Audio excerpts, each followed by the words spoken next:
প্রিয় শিক্ষার্থীরা, আজকে আমরা ঢাকা বোর্ড 2024 সালের ত্রিকোণমিতি অংশ থেকে এসএসসি পরীক্ষায় যে সৃজনশীল প্রশ্ন এসেছিল সেটা আমরা সমাধান করব। এখানে দেখতে পাচ্ছ এ বি এর মান দেওয়া আছে। খ ও গ নং প্রশ্নের সমাধান করতে হবে উদ্দীপক থেকে, আর ক নং প্রশ্নের সাথে উদ্দীপকের কোনো সম্পর্ক নেই। এখানে সেক থিটার মান দেওয়া আছে, সাইন থিটার মান বের করতে হবে। তো আমরা শুরু করি। নাম্বার ক থেকে শুরু করি। দেওয়া আছে সেক 90 ডিগ্রি মাইনাস থিটা সমান সমান 5/3। সেক 90 ডিগ্রি মাইনাস থিটা, সেক 90 ডিগ্রি মাইনাস থিটা, যেহেতু এটা এখানে বীজের সমকোণ আছে, যেহেতু এক সমকোণ আছে বা 90 ডিগ্রি আছে, এক সমকোণ মাইনাস থিটা অর্থাৎ ফার্স্ট কোয়াড্রান্টে প্রথম চতুর্ভাগে আছে, তাহলে সেক 90 ডিগ্রি মাইনাস থিটার পরিবর্তে লেখা যাবে কসেক থিটা ইজিক্যাল টু 5/3। আমি আবার বলছি, আমরা জানি যে এটা হলো প্রথম চতুর্ভাগ, এটা হলো সেকেন্ড কোয়াড্রান্ট, এটা হলো থার্ড কোয়াড্রান্ট, এটা হলো ফোর্থ কোয়াড্রান্ট। প্রথম চতুর্ভাগ, দ্বিতীয় চতুর্ভাগ, তৃতীয় চতুর্ভাগ, চতুর্থ চতুর্ভাগ। এখানে বলছে 90 ডিগ্রি মাইনাস থিটা, মানে এটা পুরোটা হলো 90 ডিগ্রি, এখান থেকে পুরো 90 ডিগ্রি, আর মাইনাস থিটা বলতে সামান্য কিছু এই করে ব্যাক করতে হবে। তার মানে এই কোণটির অবস্থান হবে প্রথম চতুর্ভাগে, আর প্রথম চতুর্ভাগে অল পজিটিভ, মানে কোনো চিহ্নের সামনে মাইনাস বসবে না।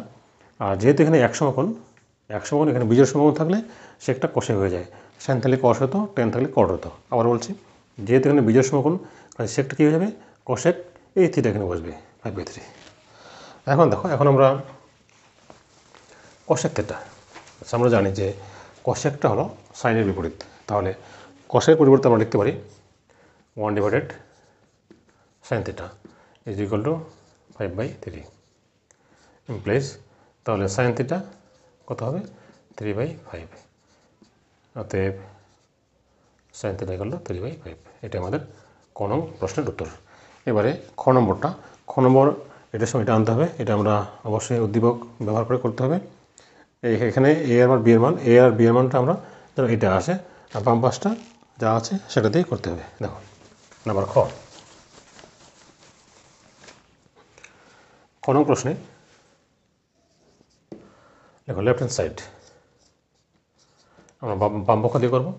সেক থিটা প্লাস হলো ট্যান থিটা। সেক থিটার পরিবর্তে লেখা যাবে 1/cos থিটা, সূত্র আমাদের জানা আছে। আর ট্যান থিটার পরিবর্তে লেখা যাবে sine theta by cos theta. আবার বলছে, সেক থিটা এর পরিবর্তে লেখা যাবে 1/cos থিটা, আর ট্যান থিটার পরিবর্তে লেখা যাবে sine theta by cos theta, সূত্র আমাদের জানা আছে। এখন এখানে লসাগু নিব, লসাগু হবে কস থিটা, উপরে 1+sin থিটা। এখন প্রমাণের দিকে লক্ষ্য রেখে আমাদের অঙ্ক করতে হবে। এখানে রুট ওভার আছে, তাহলে এখানে আমাদের অবশ্যই রুট ওভার দিতে হবে। আচ্ছা, তাহলে রুট ওভার এমনি দেওয়া যাবে না, অবশ্যই আমাদের স্কোয়ার দিতে হবে, অর্থাৎ এখানে আমরা রুট ওভার দিব। এখানে লিখবো 1+sin থিটা হোল স্কোয়ার দিব, আর নিচে দিব কস স্কোয়ার থিটা। দেখো, যদি আমরা এই রুট ওভার স্কোয়ার বাদ দিই, রুট ওভার স্কোয়ার বাদ দিলে আবার আগের লাইনটা ফিরে আসবে, মানে লাইনের কোনো পরিবর্তন হয়নি, যা ছিল সেটাই আছে। এখন রুট ওভার দাও, উপরে হবে 1+sin থিটা হোল স্কোয়ার, আর নিচে কস স্কোয়ার থিটার পরিবর্তে লেখা যাবে 1 - sin থিটা। কারণ তোমাদের সূত্র জানা আছে যে আমরা জানি যে sin square theta plus cos square theta equal to 1, তার মানে কস স্কোয়ার থিটা দাঁড়াবে কত 1 - sin স্কোয়ার থিটা। তোমরা এটা সাইড নোট পরীক্ষার সময় লিখতে পারো, মানে কী করে এটা বের হয় সেটা তোমরা এখানে সাইড নোট লিখে দিতে পারো, যে এইভাবে লিখতে পারো যে আমরা জানি, জানা আছে আমাদের যে যেহেতু যে sin square theta plus cos square theta equal to 1, আর cos square theta is equal to কত 1 - কী হবে sin স্কোয়ার থিটা। এমনটা সাইড নোট পরীক্ষার সময় তোমরা দেবে।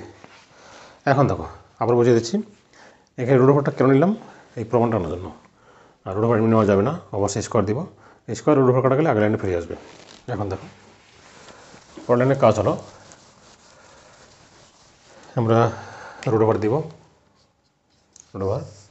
আচ্ছা, 1+sin থিটা হোল স্কোয়ার, মানে দুটা 1+sin থিটা আছে, 1 plus sine theta into 1 plus কত সাইন থিটা, আর নিচে এ স্কোয়ার মাইনাস বি স্কোয়ার সূত্র এ প্লাস বি ইন্টু এ মাইনাস বি, উপরে এ প্লাস বাদ যাবে, থাকবে 1 প্লাস সাইন থিটা, নিচে 1 মাইনাস সাইন থিটা। এখানে আবার বলছে এখানে স্কোয়ার আছে, ডবল হয়ে গেল, আর এখানে এ স্কোয়ার মাইনাস বি স্কোয়ার সূত্র অর্থাৎ এ প্লাস বি মাইনাস বি হয়ে গেল। এখানে একটা বাদ গেল, এটা থাকলো। এখন এইটার মান দেওয়া আছে, দেখো এটার মান দেওয়া আছে বড় হাতের এ, নিচে বড় হাতের বি, তার মানে আমাদের প্রমাণ চলে আসছে। দেখো প্রমাণ চলে আসছে, ইজিক্যাল টু কত হবে, equal to right hand side প্রমাণ হয়ে গেল, রাইট হ্যান্ড সাইড। এখন আমরা গ বের করবো। গ বলছে যে বি মাইনাস কস থিটা সমান 0 হলে থিটার মান নির্ণয় করতে হবে, থিটার মান বের করতে হবে। ওই থিটার মান বের করা বা অথবা লেখা থাকবে সমাধান করো, সমাধান বের করা আর থিটার মান বের করা সমান কথা।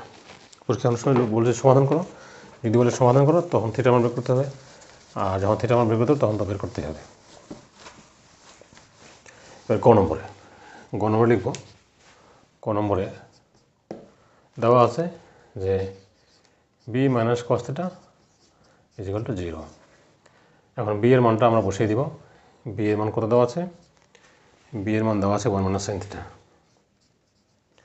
1 minus sine theta minus cos theta equal to 0। আমরা এখানে সাইড নোট লিখতে পারি, যেহেতু বি ইজিক্যাল টু 1 মাইনাস কত সাইন থিটা। এখন দেখো, এখন যেটা করতে হবে আমাদের, আমরা 1 equal to sine theta plus cos theta লিখব। সাইন কসকে আমরা ডান থেকে নিয়ে গেলাম। এখন দুই পাশে স্কোয়ার করুন, 1 স্কোয়ার ইজিক্যাল টু এখানে sine theta plus cos theta whole square. আমরা দুই পাশে কী করবো, এখানে দুই পাশে আমরা বর্গ করব, বর্গ করে উভয় পাশে বর্গ করে। এখন দেখো 1 এর পর স্কোয়ার মানে 1ই আসবে, এখানে সূত্র এ প্লাস ভ্যালুসের সূত্র, তাহলে A square plus 2ab 2 sine theta cos theta plus B square অর্থাৎ কস স্কোয়ার থিটা। এটা A plus B whole square, A square plus 2ab plus B square theta. এখন দেখো এখানে sine square theta plus cos square theta বলতে 1 লেখা যাবে, 1 plus 2 sine theta cos theta. এখন যেটা করবো, আমরা 1টাকে বাম পাশে নিয়ে আসি, 1 minus 1 equal to 2 sine theta cos theta. এটার পরিবর্তে 0 আসবে, 0 equal to 2 sine theta cos theta. চাইলে এটা তোমরা বাম পাশে নিয়ে আসতে পারো, 2 sine theta cos theta equal to 0। এখন আমরা উভয় পক্ষকে 2 দ্বারা ভাগ করি। 2 দ্বারা ভাগ করে কত হবে, 2টা হারিয়ে যাবে, 2টা বাদ পড়ে যাবে, থাকবে এটা যেহেতু জায়গা নেই আমরা উপরে লিখি। এখান থেকে আসবে, এখানে যেটা দেওয়া আছে যে সাইন থিটা লিখব, sign theta cos theta equal two 0 লিখব। উভয় পক্ষকে